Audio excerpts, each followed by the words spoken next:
Monsieur?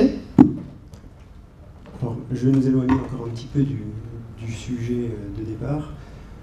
Ici, tu as 5 minutes puisque vous êtes tous arrivés à cette conférence au 56e étage, vous êtes tous plus ou moins partiellement motivés par le développement durable.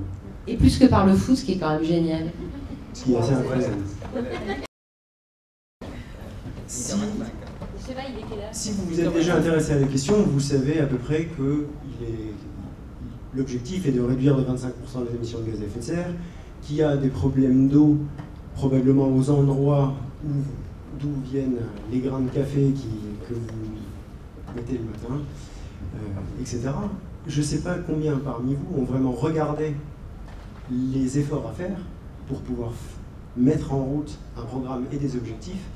Qui parmi nous ici a 2 voitures, a fait un programme d'isolation, a fait un effort pour... Enfin, c'est dit, mince, je ne vais pas aller me mettre sur une plage à 5000 km d'ici, je vais juste regarder un petit peu au sud, prendre le train pour aller en Espagne, etc.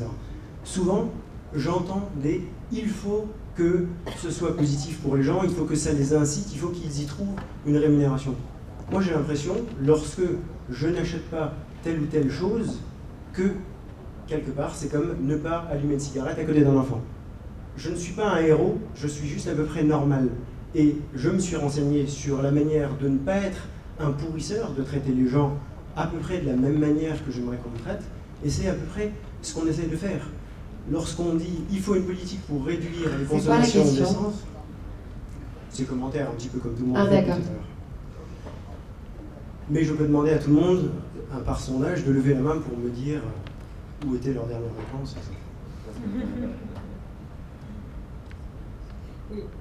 En fait, il faut rouler en Twingo, acheter une maison en Ardèche, si possible, où vous voulez, en Corrèze, bien isolé, si possible avec du chanvre, et puis acheter... Oui, enfin bon. Et acheter localement une agriculture, sinon biologique, du moins raisonnée.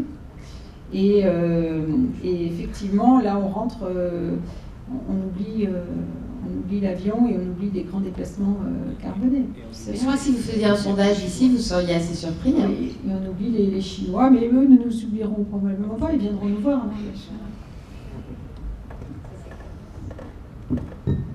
Ça, c'est le sujet qui fasse, hein, Samir.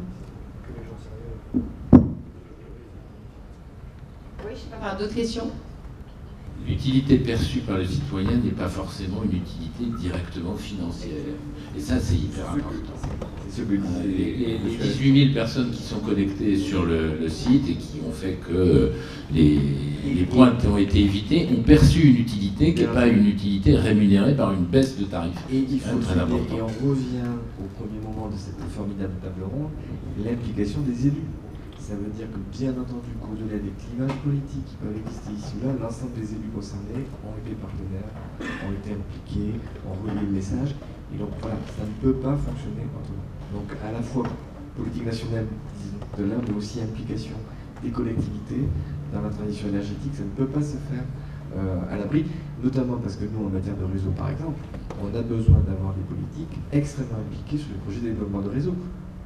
Aujourd'hui, ici, on a nos concitoyens qui ne veulent ni de l'éolien, ni du nucléaire, ni des réseaux, ni de... On peut le faire. Donc, à un moment donné, il y a un travail d'intermédiation qui passe par les politiques. Et la politisation du sujet énergétique, elle est inévitable. Et heureusement. Je pense que c'est le mot de la fin. Je pense que Geneviève est très pressée d'aller vous regarder, de ne pas rater le début du match de foot. En tout cas, je vous remercie tous d'être venus aussi nombreux. Je ne m'attendais pas à ce que vous soyez aussi nombreux un soir de France Médecine. À mon avis, vous n'avez rien raté. Vous ne raterez rien parce que non, vous arrivez à l'heure. Vous allez arriver à l'heure. Moi, je ne précipite pas pour le match de foot. Et la qualité de vos interventions. Merci Jean-Pierre, merci Marc, merci Geneviève, merci Michel et à très bientôt et merci au public. Au revoir.